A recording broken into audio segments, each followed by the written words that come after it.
Hi guys, and welcome back to News Roundup. I'm Ellie, And I'm Jessica. and we're here to dip into 4 more cases for you today. There's 3 quite heavy ones, but then there's some light-hearted relief at the end. Yeah, we've got a good balance this week, I think. Yeah, definitely. Jess, let's start off with Lina Balbeuna, who is a mother of 4 that lost her life, and I know that Jess and I were outraged by this particular case. I'll let her explain why. Yeah, thanks, Ellie. This case is just such a real tragedy. Lena was a 48-year-old mother of 4, and she was murdered on February the 9th this year by her ex-partner. And she was murdered in Benalmádena, Spain. And I learned about this by a recommended article on the BBC News. And the headline was asking whether an algorithm can predict domestic violence risk. And so I read it.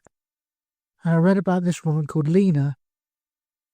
And so I had to find out more about it because I couldn't get what I'd read out of my mind. And so we learned that on January the 21st, Lina's request for a restraining order was denied. And that was by a judge in a specialist gender violence court. So a judge whose role is specifically to deal with such cases, denied the restraining order. And where the algorithm comes in is the police use a system called Viagen, which is supposed to calculate the risk that a domestic abuse victim is facing. And it can rule either low, medium, high, or extreme. And this algorithm found that Lina faced a medium risk. The judge agreed, so Lina was left essentially without protection. So this is a judge that presumably has had specialist training in domestic violence, or at least has come to have enough experience of domestic violence that denies this restraining order. Yeah, absolutely. By a judge who, like you say, is presumably trained, but certainly has experience of kind of ruling on these cases. And this is why I was so shocked, kind of, when I was reading the article. I had to, wanted to find out more about what happened. So, after the restraining order request was denied, Lina went home and she had planned to change the locks so that Augustin couldn't get into the home. But at around 5 a.m. on February the 9th, he did go into the house. Their 11-year-old son walked in and found Augustin, his father, strangling his mother, having also punched and possibly stabbed her, and attempted to hang Lina from the ceiling, which is believed to have been an attempt to make her death look like a suicide. Oh my. The boy bravely tried to get between them to kind of protect his mother, to protect Lina, and Augustin hit him as well, leaving him with cuts and bruises. Oh my God. I mean, this is just a real kind of monstrous act against not only his ex-wife, but his own child as well. Augustin then set the house on fire with all the children inside the house. So upstairs, there's a 19-year-old son from Lina's previous relationship. Within the downstairs of the house, there's an 11-year-old, a 9-year-old, and a 7-year-old child. And upstairs as well is Lina's 82-year-old mother. And Augustin set the house on fire with everyone inside. So this could have been, we could be talking about a family annihilation. Yeah, easily. Easily could be. Could be talking about a family annihilation, and that's just terrifying to think about. Absolutely.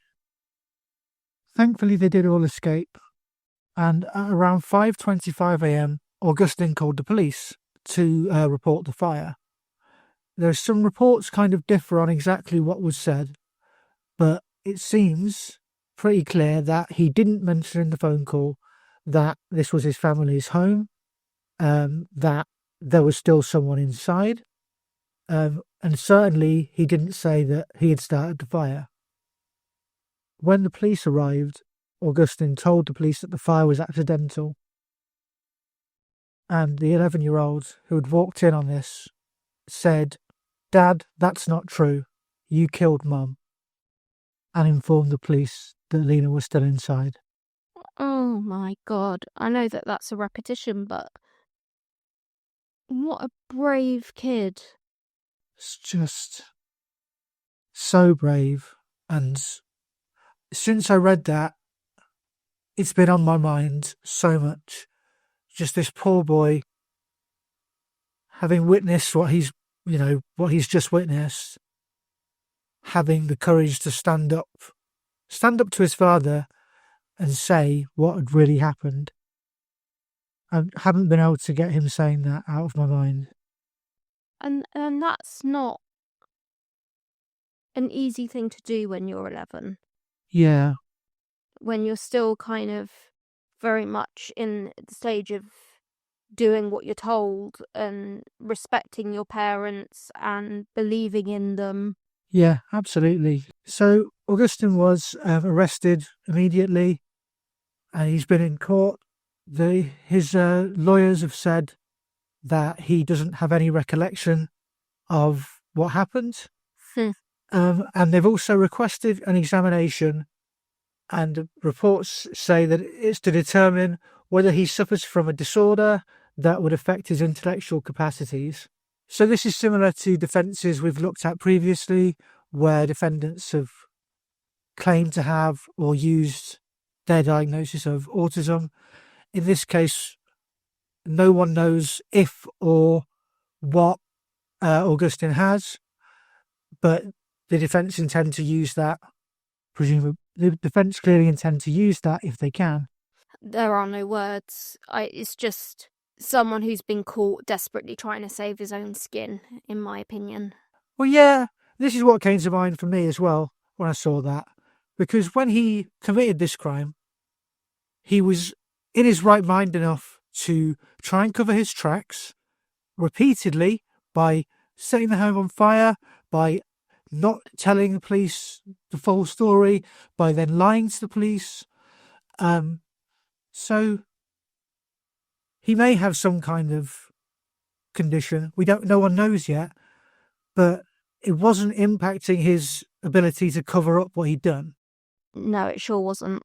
In legal terms, at least in the US, insanity in the criminal sense is not knowing right from wrong when you committed the crimes.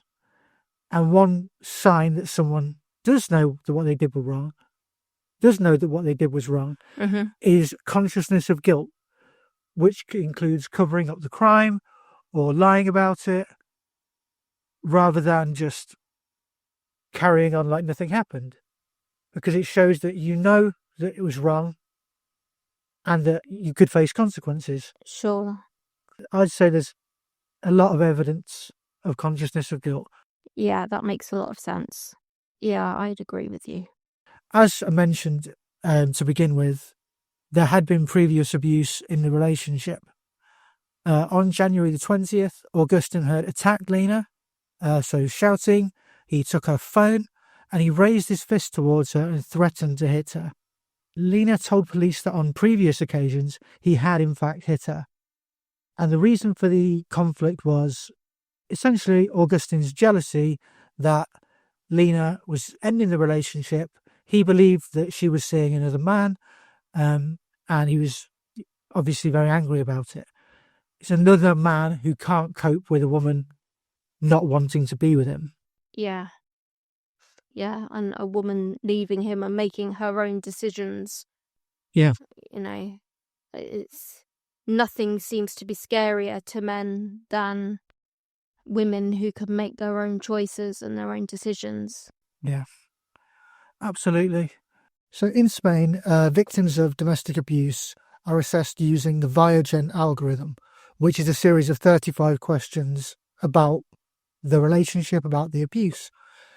And so Lina answered these questions and was assessed at being a medium risk.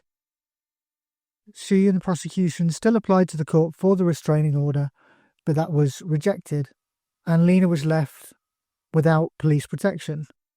And this is the second case we've looked at recently where a woman has reported her abuse to the police, been left without protection, and ended up being murdered by their abuser.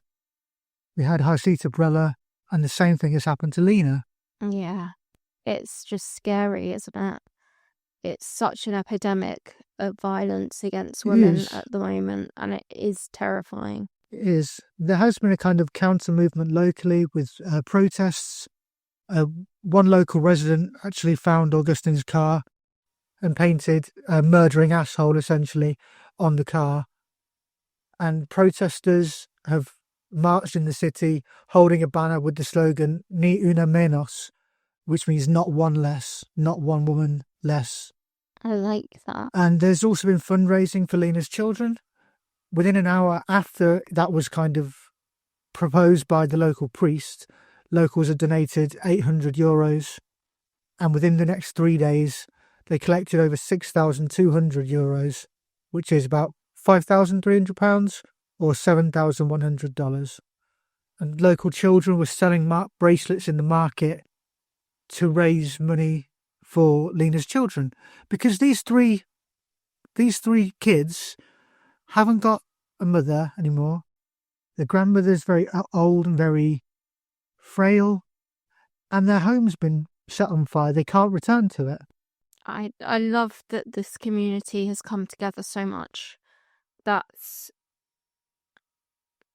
a real sign of light in this dark case, is how much the locals have come together to support Lina's children. Absolutely, that kind of solidarity with a family who are in need is beautiful.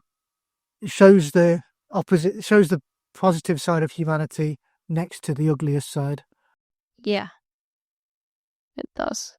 So I was really shocked when I read about the Viagen algorithm, the idea that you can adequately assess how much risk someone's at using a series of questions in a computer program. That seems to me something that has to be assessed on a case-by-case basis, whether that's by officers or social workers. There should be training to assess the level of risk and what support needs to be put in place. Yeah, I agree with you. I don't think that an algorithm can accurately predict the unpredictable. I think humans are going to do a better job at that. There will always be men that just seem to come out of nowhere and kill their partners. Yeah. But I still think that people that are properly trained stand the best chance of helping people get out of those situations alive. Yeah, I agree with you. So I looked into it some more. Viagen has been used for several years, and a study found in 2014 that police officers accepted Viagen's evaluation of risk 95% of the time. That's shocking. So Viagen is meant to be one tool, but it's actually become a replacement really for a genuine assessment. And that's really worrying, particularly because even the chief inspector of the women's unit in Malaga, who would have had responsibility for Lina's case if it had been escalated, Chief Inspector Isabel Espejo, told the BBC that the algorithm's calculation of risk is usually adequate. That's not good enough. I couldn't believe what I was reading, and I know it stood out to you as well. Yeah, it did massively. I have history with the word adequate. A short sidebar, I was diagnosed with cervical cancer and it was stage 4. It had spread. and I was told that my smear test that missed my cancer was adequate, and I, as you can imagine, went mad. Wow. Adequate is not good enough. If this was men, the system wouldn't be adequate, the system would be top notch. 100%. Absolutely. It's like you say, I'm so sorry that happened. And you're right, the word adequate is a word that people use in practice to mean not quite good enough. Yeah, like it's all right, but it's yeah. And clearly, I think that's what is happening with this system. It's okay, but it's not. It's not great. It's okay, but it's not kind of doing a great job. And if police are using it as their only assessment, that's very concerning. Yes, it is. And because it's used so widely, it's used throughout Spain, except in the Basque Country and Catalonia. It's used all over. And one would think that because it's such a crucial tool, it would have been properly assessed. There would be studies looking at the effectiveness of it, and it would have been improved based on those studies. Or if the studies showed it was clearly totally adequate, it might have been replaced. But that's not what's happened. Yeah, it's disturbing how many officers just take it as read and go by that and don't look at the woman in front of them. I mean, again, I know that domestic abuse can affect men, and I'm not discounting their experience, but we are focusing on women at the moment because it's a woman that has died in this case. And I think they're failing to look at the woman in front of them and really see and listen to her. Yeah, I think that's definitely true. Because when you're just asking 35 routine questions, it's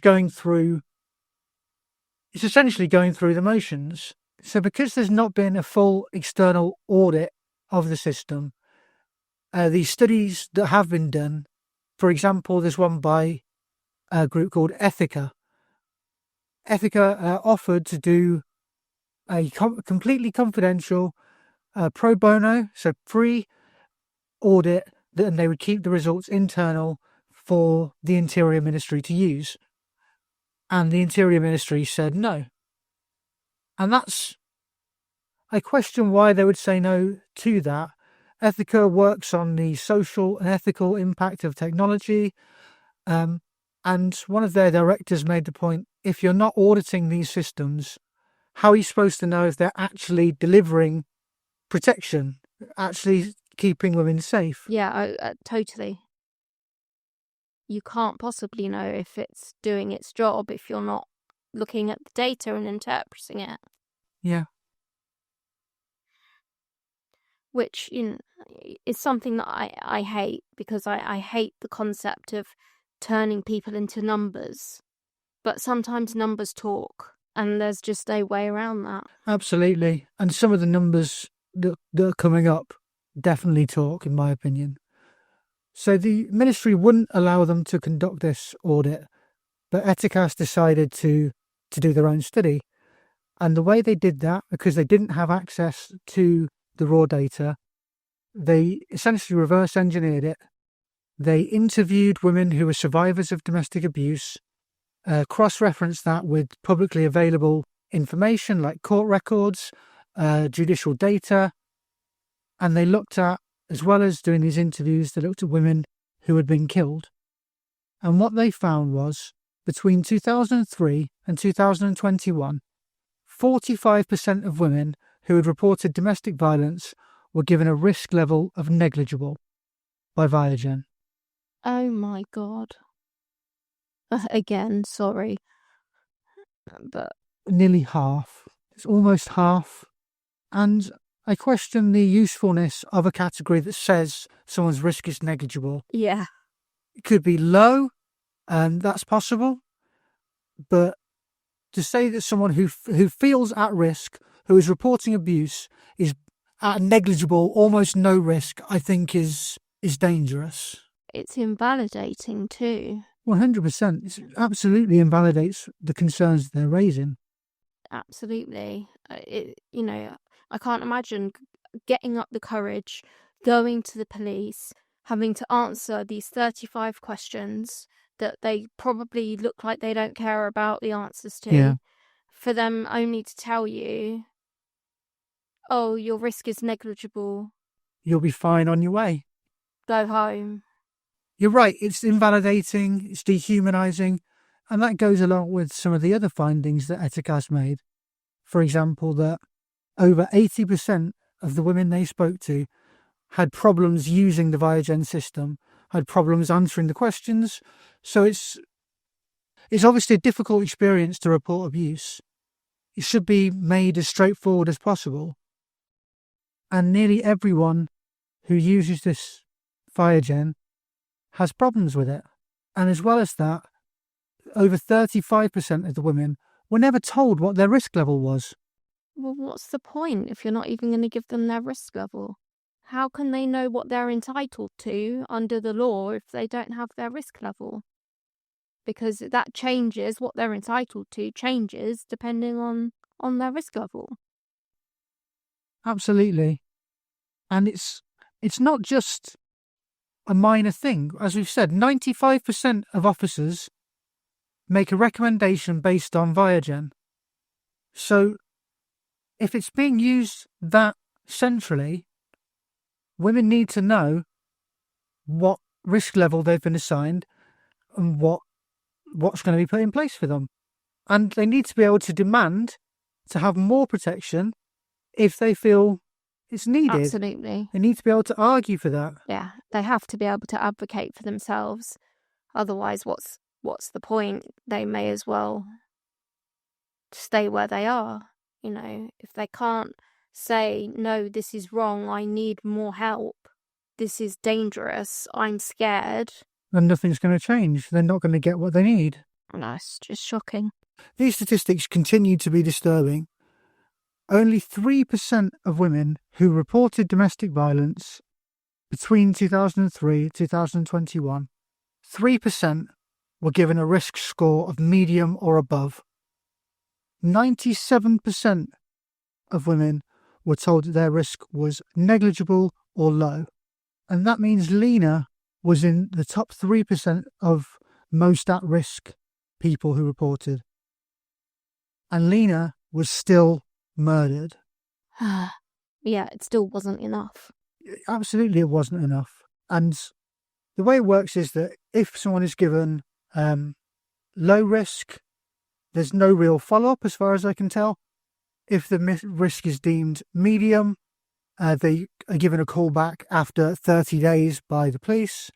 If it's high, they get a call back after a week, which is still, if you're at high risk and the protection given is a call back from the police after a week, that doesn't seem like a huge amount of protection. No, it's not. That's not a huge amount of protection. That phone call might as well just be just checking you're still alive. Essentially. And I would imagine that often they become essentially a courtesy call. Officers, quick ring, no real investigation, because people are overworked. We know how it gets in jobs when you're doing these tasks. People don't always do them as well as they're designed to be done. When it's extreme risk, that's deemed to be at risk of homicide.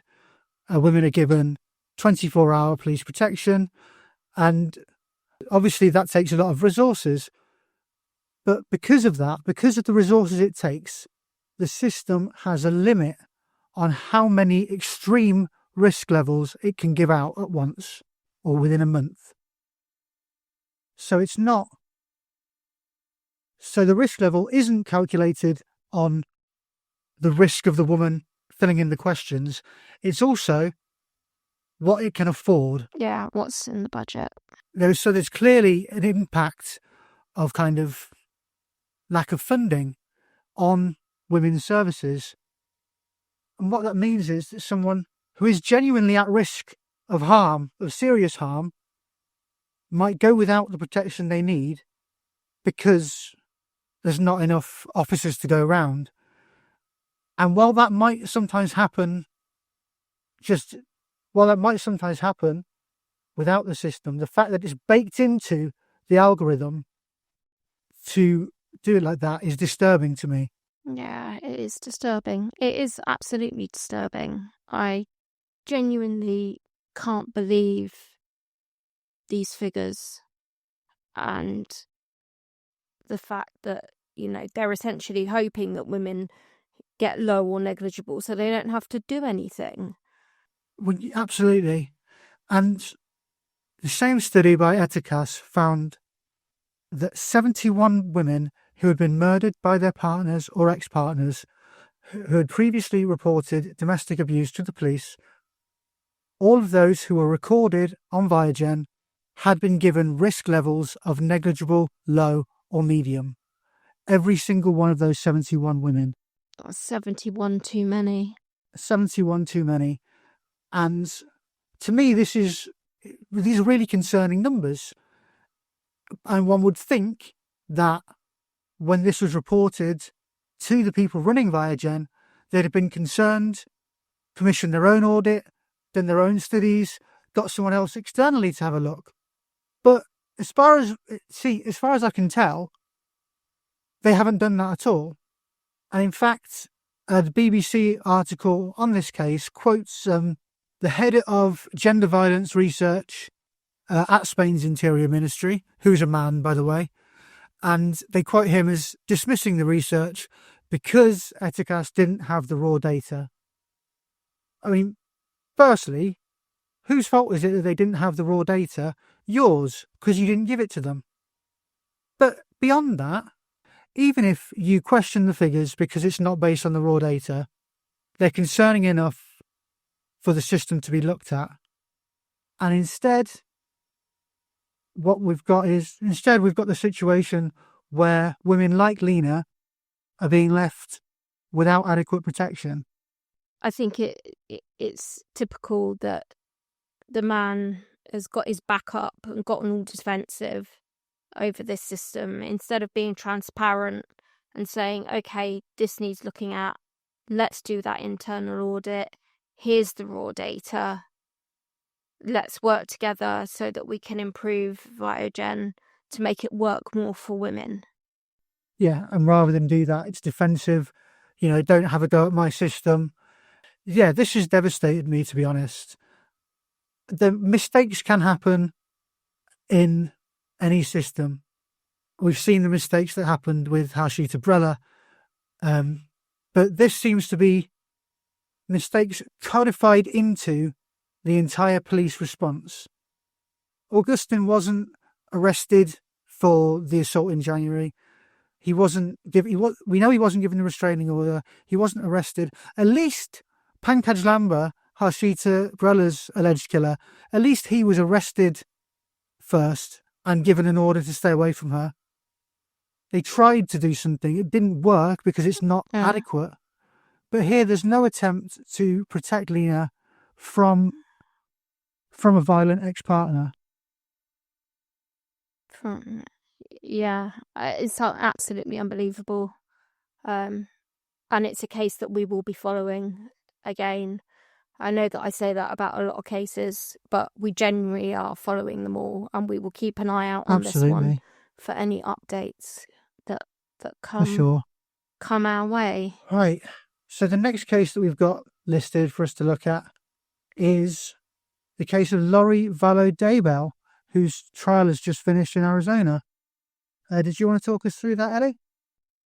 Yeah, the trial has indeed just finished, and just so you know, around here, Lori Vallow Daybell is also known as Looney Lori, Lori VD, or Lori Dumbbell, my personal favourite. She was found guilty yesterday of conspiracy to murder her then-husband, Charles Vallow. Lori had met a new man in her extremist Mormon circles, Chad Daybell, where far-right doomsday prepper ideology met with extreme Latter-day Saints ideas. They quickly began an affair, and along with Laurie's brother Alex Cox, they killed Laurie's husband Charles and Chad's wife Tammy Daybell. They were killed in February and October of 2019 respectively, and in September the same year, Laurie's adopted son JJ and her daughter Tylee were also killed. The couple believed that their children and spouses had become possessed by demons and referred to them as zombies, and that they were dark. Charles was shot by Alex at Laurie's home in Arizona, and it was initially considered to be a self-defense incident, as the conspirators told the police that he'd hit Alex with a bat. However, after the deaths of Tammy, JJ and Tylee, the case was reopened and police found text messages between Alex and Laurie indicating that the killing was premeditated. Laurie and Chad referred to Charles as Ned, who they said was a demon that had possessed him. Wow. Laurie told Alex that he should be like Nephi, a reference to a figure in the Book of Mormon who killed Laban on the instructions of God. Within a week of the killing, Laurie attempted to claim on the life insurance, but learned that Charles had changed the beneficiary. Well done, Charles. Absolutely well done, Charles. And I followed this case for a while, so it's good to be covering it. But the destruction that Laurie's left in her wake and Chad's left in his wake is incredible. Just a huge amount of it's devastation. It's extreme amount of devastation and violence, and absolutely those poor kids and poor Tammy and Charles, and not forgetting Laurie's oldest son Colby. Yeah, poor Colby, who has had to lose his siblings, his family, at the hands of his own mother. Yeah, absolutely crazy. So Laurie was convicted of murdering her own children and Tammy at her 2023 trial in Idaho and was sentenced to life without parole, with Chad being convicted of the same crimes and sentenced to death the following year. Laurie was then charged in Arizona with conspiracy to murder Charles and her niece's ex-husband, Brandon Boudreaux. Alex was not charged as he died, apparently of natural causes, in December 2019, though I think both Jess and I look at that with a little bit of side eye, I won't lie. It's very convenient timing for Laurie, having used Alex to do her dirty work, and a few months later he's gone as well. But apparently it's been investigated. I'm still quite suspicious. Yeah, me too. Interestingly enough, Laurie's ex-husband Joseph Ryan died in 2018, apparently naturally, but recordings were found of Laurie saying that she wanted to kill him like Nephi killed. Yeah, at the very least, Laurie wanted to kill Joseph Ryan, whether she did or not. Yeah. So after her attorneys requested a hearing on her fitness to stand trial, Laurie requested to represent herself pro se, which was approved after she was found competent. Her trial for Charles's murder went ahead starting March 31st and ended yesterday on April 22nd, with her being convicted. Now, Jess watched every day of the trial, and I watched as much as I could, and we were interested to see how Laurie would get on representing herself. Pro se defendants often struggle, and listeners may remember Darrell Brooks from Wisconsin, who was repeatedly escorted from the courtroom for his outbursts. Yeah, that was a wild one. There was nothing like that here, but it was clear from the beginning that Laurie was not an attorney. In her opening statement, she used the phrase, "the evidence will show," over 70 times. Oh, it was so repetitive. Just, the evidence will show. The evidence will show. over and over again. And all the evidence showed was that she did it. So Laurie tried to portray Charles's death as self-defense, but this was undermined by the text messages and the time elapsed between the shooting and Alex calling 911, which was at least 45 minutes, and the physical evidence at the scene, such as a bullet in the floor showing that Charles was on the floor when that shot was fired. Yeah, and we had some really strange testimony about that bullet. Laurie, for example, asking every witness she could about Charles's bamboo shirt that he was wearing, with the implication that the bamboo shirt deflected the bullet into the floor, which is a unique claim. It's a unique defence. It is indeed a very unique defence. Yeah, there were some fiery moments during the trial. For instance, when cross-examining Nancy Jo Hancock, a woman who went on a date with Charles the night before he was murdered, Laurie angrily asked her, "So do you go on dates with married men?" Despite the fact that she was having an affair with Chad herself. She also said, "So you spent your whole date talking about me?" To which Nancy gave the immortal response of, "Don't flatter yourself." That was insane. Yeah, Nancy held up really well to this cross-examination, and Laurie got very flustered. She was not happy. I think she was expecting her to be like, "Yeah, we talked about you the whole date." Yeah. And didn't get it, yeah. Then, when cross-examining her surviving brother, Adam Cox, there was a lengthy exchange about whether Adam remembered Laurie's green chili chicken enchiladas. He insisted that he didn't, and learning her cooking wasn't memorable clearly frustrated Laurie. She really didn't like that, but Colby's confirmed on his YouTube that the green chili chicken enchiladas are not that great. So, we all need to know. That's funny. So Kay Woodcock, who is Charles Vallow's sister, had possibly the strongest line of the trial, though. Laurie ended her cross-examination by asking Kay if she had any direct knowledge of her, Laurie, conspiring with Alex to murder Charles, and Kay replied, "No, but I saw a ton of evidence of it." Yeah, that was a mic drop moment at the end of the cross-examination. It certainly was. The jury took less than 3 hours to find her guilty, and she subsequently stipulated to all of the necessary aggravating factors for her to receive her 4th life sentence. Her trial for conspiracy to murder Brandon Boudreaux, who prosecutors say was shot at by Alex Cox but survived without being hit, is due to start in early June. Yeah, and Laurie is intending to represent herself again, so that could be interesting. In this trial... So she learned nothing? Seems like it. In this trial, she didn't testify and didn't call any witnesses. It seems like possibly no one wanted to be a witness for her. But we'll see what happens in the next trial.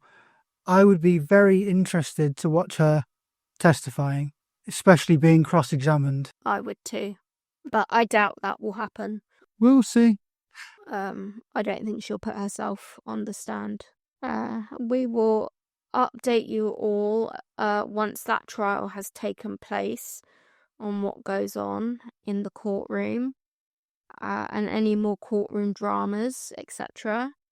So Erik and Lyle Menendez were convicted of killing both of their parents, Jose and Kitty Menendez, with shotguns in 1989 in their Beverly Hills mansion. For this, they were sentenced to life in prison without the possibility of parole. But this could all be changed after a bid for resentencing.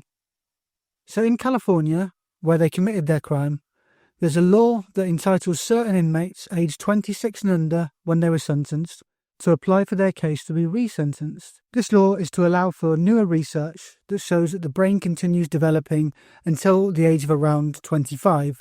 So people who are sentenced as adults when they may have been teenagers can apply to be resentenced. It's a similar concept to the Juvenile Restoration Act in Maryland, which Adnan Syed applied for resentencing under and was granted. So Lyle was 21 and Erik was 18 when they were convicted of killing their parents, so very much under the age of 26. And this is a very well-known case, but it's a really divisive case. And we've seen that kind of within their family. Throughout the US, the response has varied. And in the true crime community, people are very split on this case. There was a Netflix drama released last year called Monsters, the Lyle and Erik Menendez story. And that has definitely pushed the case back into the spotlight. It's caught the eye of celebrities like Kim Kardashian, who does do some work with potentially wrongfully convicted defendants, and she's called for the brothers to be released. So the drama's opened a lot of people's eyes to the case. People who wouldn't have seen the trials in the 90s may not have been familiar with it. And what a lot of people have kind of spoken out about is the abuse that Erik and Lyle alleged they were subjected to by their parents. And the claims of abuse are not new. They made them at their first trial. They alleged physical abuse, coercive control, and also sexual abuse by their father. There were 2 juries at the first trial and both returned without a verdict. They were both hung juries.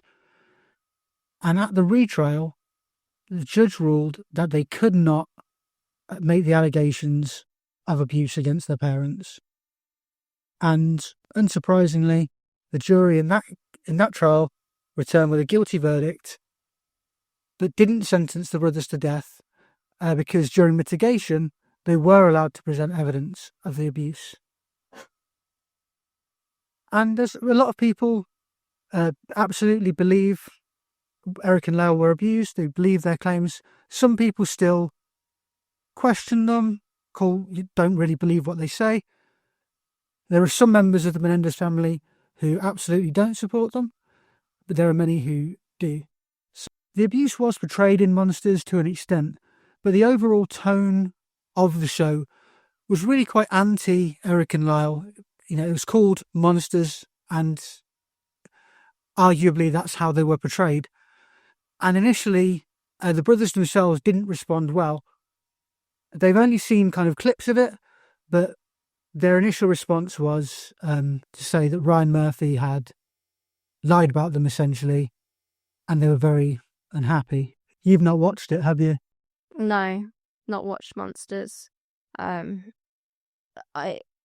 I watched the Jeffrey Dahmer one, but I didn't watch this one. I didn't know much about the case until sort of reading about it, if I'm honest. It's one of those that has never kind of popped up along my true crime journey. But from what I can tell, not being allowed to mention the abuse at their trial seems like a harsh call. Yeah, I'd say that's the kind of defining moment, I think, in why they were convicted, because they were making a self-defense claim initially, and they weren't able to make that adequately. But you're right. Similarly to you, I've watched Monsters, but I haven't looked into the case in detail previously, because there's not really a mystery about what happened. We know Erik and Lyle shot their parents. So the question is, what was their motivation? People disagree on whether they were motivated to get revenge for the abuse, or because they were genuinely acting in self-defense, or, as the prosecution claimed at trial, they just wanted their parents' money. I mean, it could be a little of everything. I think I tend to agree with you. I think motives are very rarely straightforwardly one thing or the other. So the previous DA supported the move for the resentencing, but he lost the election, and his replacement DA, Nathan Hochman, absolutely doesn't support the Menendez brothers' bid. He's argued vehemently against it, claiming that the brothers have not taken responsibility for their crime. The lawyers acting for the Menendez brothers have argued that both of them have completed schooling while in prison. They've carried out rehabilitation work, and they've also kind of formed rehabilitation groups for elderly and disabled inmates, along with traumatized inmates as well. And that's That does all sound really positive. That's the sort of thing people need to demonstrate for a parole board. But this isn't about a parole board because their sentence is life without parole. But the prosecution don't appear to care about the claimed progress, and arguably they've rehashed the first trial in point-by-point court arguments and press releases stating that Erik and Lyle still lie about the reason they killed their parents. Yeah, I think it's interesting that he's still harping on the first trial. It's like, calm down, dude. You weren't even there at the first trial. Absolutely. And I get why a DA wants to defend a conviction, although in this case it's defending the sentence. There's no danger of them being exonerated. Yeah. But personally, I think that Erik and Lyle did present convincing evidence at trial that they were being abused. And since then, the evidence that's come out has made that claim stronger. There's a letter to one of their cousins which refers to the abuse that was sent long before the crimes were carried out. There's been an allegation from a member of the boy band Menudo against Jose Menendez, saying that he raped him. So I do think that there was abuse, and that should be a mitigating factor, I think. Yeah, it should be, absolutely. As well as applying for the resentencing, the brothers did also move a motion for a third trial, but that was opposed very strongly by the DA's office, and that would likely have failed. The judge did give the resentencing the go-ahead, rejecting the prosecution's argument and saying, quote, "There's no new information. None of this is really new. They've stuck with their story. It goes to whether they've been rehabilitated." So the judge is there's certainly not enough new evidence to warrant a new trial to vacate their conviction. And I think the judge felt it necessary to establish that because of the defence application and also because of the force with which the DA opposed that application for a new trial. But it's been clearly established there's no new evidence for that, but there is enough about rehabilitation to go forward with the resentencing, or at least the hearings to see if they can be resentenced. The next hearing for them is in early May for the resentencing case to see if that can go ahead. It's not the only option they have for getting out of prison. The governor of California, Gavin Newsom, is apparently weighing up the option of giving them clemency, and he's scheduled them to appear before the parole board in June to discuss a risk assessment that's been done, which was ordered by Newsom, and that looked at whether Lyle and Erik are a risk to society or not. And I think the clemency application has a good chance of being effective. We've seen them work in other states with inmates sentenced to death, for example. So we'll see what happens with that. Yeah, it will be interesting to see what happens with clemency. I think it's interesting that he's taken it all the way to a risk assessment. So he's clearly really thinking this out, weighing it up. And if you ask me, I don't think that Erik and Lyle are a risk to society now. I think the people that they wanted to protect themselves from were their parents, and their parents are dead. I tend to agree. I still think it's necessary for the risk assessment, so I'm glad that Newsom has ordered that.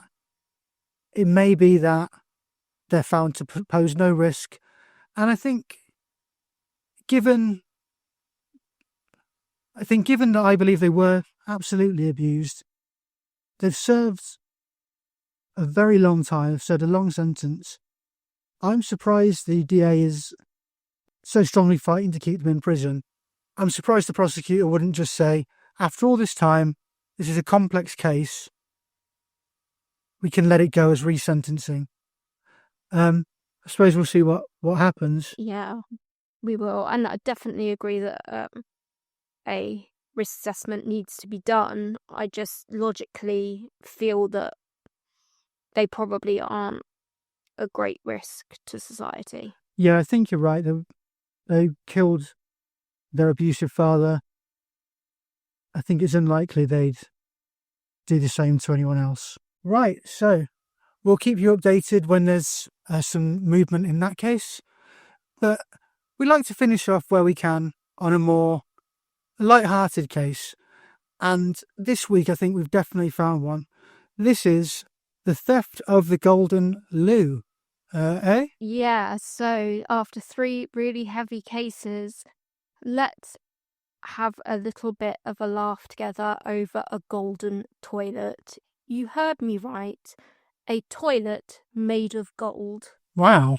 A gang stole the Golden Loo from Blenheim Palace, which is just north of Oxford in the UK, and it took only 3 minutes to complete the heist and leave after driving right through the front gates and smashing a window before getting in and out as fast as they could.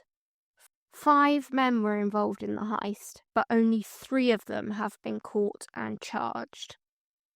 Yeah, so a Golden Loo. Tell me about this Golden Loo. So this Golden Loo was, I should say, an art installation called America. Make of that what you will. Rude. And it was valued to be worth around £4.8 million, which is $6,385,780.99 to be ridiculously accurate about it. And in answer to your question that you are all dying to know, yes, it was indeed plumbed in and functional. And this is a solid gold toilet. This is a solid gold toilet. Every part of it Wow. made of gold. The only thing that wasn't gold in it was the water, I presume. Incredible. Yeah, absolutely incredible. So, the next question I'm sure you're all dying to know is who actually nicked it? Of the 5 men who stole it, we only have 3 names, and those are heist planner Michael Jones, who was found guilty of burglary, and Fred Doe, who was convicted of conspiracy to sell the gold, and James Sheen, who pled guilty last year after police found his DNA at the scene and then gold fragments on his clothing. He was charged with planning and transferring criminal property as well as burglary. Now, Sheen, he was the kingpin of this group, and he has the criminal CV to back up that job title, having been jailed 6 times since 2005 and led organised crime groups that made more than £5 million or $6,649,925 from fraud and theft. And that's money that authorities have not been able to recover. So, it won't surprise you now to know that his rap sheet includes fraud and theft. He was even arrested 4 weeks after the heist on suspicion of being involved, but was later released on bail. But did that deter James? Oh, no, it didn't, because he chose to continue his crime spree with another raid 8 months later at the National Horse Racing Museum in Newmarket, Suffolk, where he stole gold and silver trophies worth $400,000, or $532,156. Sheen was nothing if not totally and utterly brazen. And guess what? None of the trophies stolen that night have ever been recovered, and in all honesty, they probably don't exist in trophy form anymore to be found. So Sheen is quite the... accomplished criminal. Yeah, he's a career criminal, that's for sure. But enough about him for a minute, because the group absolutely meticulously researched Blenheim Palace, and the day of the heist, Michael Jones actually visited Blenheim for the 2nd time, and he was able to take photos of the loo itself, a lock on the door to the toilet, and a window as well. That evening, a lavish opening party was held by the creator of the art installation, Maurizio Catalan, who once made millions duct taping a banana to a wall. Wow. And a few hours after that, the gang drove through the gates in 2 stolen cars. And yes, I did say that he made millions duct taping a banana to a wall. Interesting. very interesting art. Absolutely. So they've broken in with 2 stolen cars. They have indeed. But as it turned out, overnight the toilet was protected only by a thin wooden door and it wasn't covered by CCTV. It's the external cameras that showed that the team of crooks were inside for less than 3 minutes and had driven off by the time police arrived, which was 5 minutes after the alarm sounded. So it was a pretty good response time, just these guys were quicker. Quicker, yeah. So the palace chief executive said, "We took possession of this precious item and managed to lose it within a day." That's got to be embarrassing to have to admit that. Awkward.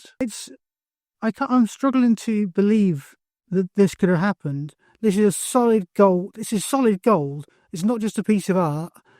And they put it behind a door without proper CCTV. Yeah. It's not great. No, it's not great at all. As a piece of art, the toilet was worth more at the $4 million mark, but the actual gold itself was worth $2.8 million, or $3,724,048.05. This was worked out by the weight of the gold, which was 98 kilograms or 216 pounds, and the gold prices at that time. So the gold itself was worth £2.8 million. Yeah. And the installation was valued at $4.8 million. Yeah. So it was roughly half of the value was just the gold. The rest was the art. The art that went into making this toilet. Yeah. That was a big theft, a big heist. It is massive heist. So within 2 days of the heist, Sheen is already looking for buyers. He's not wasting time. He's not messing around. So he was offering the gold out at £25,500 or $33,907 a kilogram. This is when Fred Doe, aka Fred Signs, enters the scene to help with selling the gold. Though to this day, he claims that he had no idea that it was stolen. Let's see. Your dodgy mate contacts you about selling a shit ton of gold and you didn't know it was stolen? Somehow I think not. Yeah, that's very dodgy, isn't it? Sheen and Doe arranged to meet a jeweller in the famous Hatton Garden in London. In case you're wondering what it's famous for, it's like the jewellery area in London. So they went in to Hatton Garden to meet this jeweller, Mr. Guchuk. Guchuk was arrested and charged, but completely cleared of all charges when he was able to show that negotiations had broken down between him and the villainous pair, and no sale ever took place. So they took this gold to Guchuk. He didn't buy it, he was still charged. I'm not too surprised he was acquitted then. Sounds a bit thin. And to prove conspiracy, they'd have to prove that he knew for sure that this gold was stolen. So yeah, that's a difficult charge. It's a difficult one to prove, isn't it? But let's revisit James Sheen a second, because he admitted selling some of the stolen gold in Birmingham within a fortnight of the heist. But he was then recalled to prison in June of 2020 for breaching the terms of an earlier release. You see, he was out on parole after serving 7 years, half of his sentence, for his role in the shooting of 2 innocent bystanders. And that crime went a little like this. Sheen and his brother chased a family through Coventry with shotguns and fired one of them from the window of their Range Rover in 2009. The pellets got lodged in a bystander's face and some of them remain there to this day. The other victim seems to have dodged physical harm, but both said they are haunted by the day that it all happened 15 years later. So not only is he a thieving rat, he's a violent offender too. Yeah, I'm from Coventry, and that's horrible. It's absolutely mental. I mean, what can you possibly be chasing a family through the streets for? I just don't understand it. Terrifying. But he is back in prison for another lengthy stretch. But I wouldn't be surprised if he makes parole one day in the future. And I imagine he will just carry on where he left off. Yeah, I would have thought so. It's hard to give someone a whole life sentence for these sort of crimes. Yeah. But he's clearly a career criminal and likely will carry on the same way. Yeah, he is definitely a career criminal. So there's 5 men involved in the heist itself. There's 3 convictions, 2 of which are for people involved in the physical burglary, and then Fred Go for trying to sell it. Yeah. So there's still quite a lot of people who have got away with this. Has the gold been recovered? No, it has not. Interesting. So they've got away with a lot of money. I mean, I read that Sheen has made about 2 million quid off of his criminal exploits. Wow. But this will be a fair chunk of that, I guess. Yeah, but you can't refute evidence like DNA and gold fragments on your clothing. Definitely not. So, yeah, that is the case of the stolen golden loo. Yep, some of the criminals have been flushed out. I need to find the rest of them. Brilliant. Love that joke. All right, that's all we've got time for today. Thanks for joining us. Don't forget to leave us a cheeky 5-star review if you can, and leave a comment if you can. Leave a review if you can. Absolutely. And get in touch with us on social media. We're at Version of Events everywhere you go. And our email address is versionofevents@gmail.com. We always want to hear from you guys. Yeah, we love hearing from you all. Our website as well, www.versionofevents.co.uk. And if you want to submit a case recommendation for us, you can do that on social media, on the website. And yeah, we love to talk about the cases you guys want to hear about. So get in touch. Yeah, definitely. Definitely get in touch. And we will see you all next time. See you next week, guys. Bye, everyone.